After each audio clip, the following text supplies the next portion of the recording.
In the spotlight, under fire. That when officers used force, it was done in an unconstitutional and excessive manner. Just hours after federal investigators found Seattle police guilty of excessive force.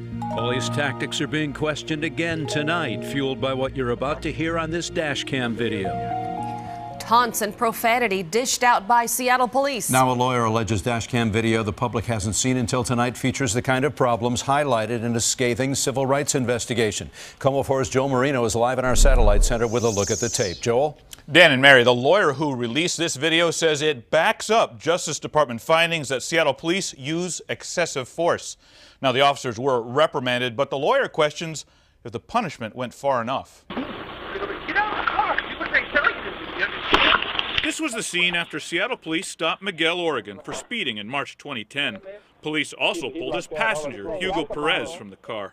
But it's not what the officer did, it's what he said that's behind the latest complaint. This badge is the only thing that's preventing me from dragging you down the street. It's inconsistent to say anything like that. Attorney James Egan says now that the Department of Justice has found a pattern of excessive force by Seattle police, the public should see their officers at work. And ask yourself if this is the face of the Seattle police that you expect to project with your tax dollars. The taunts and profanity continued throughout the stop.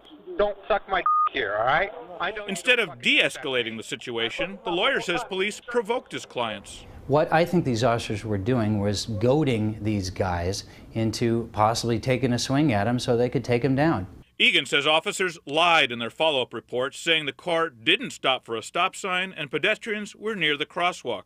The video clearly shows brake lights as the car halts and no one in sight crossing the street. I think it appears, if you look at the record, they circled the wagons to protect themselves. I'm gonna step right here, sir.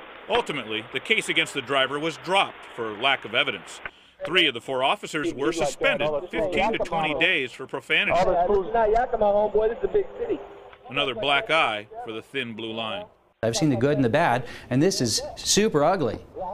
Egan doesn't plan any civil actions against Seattle police, saying he just wants the public to see where he thinks the department needs to improve. In the Satellite Center, Joel Marino, Komo 4 News.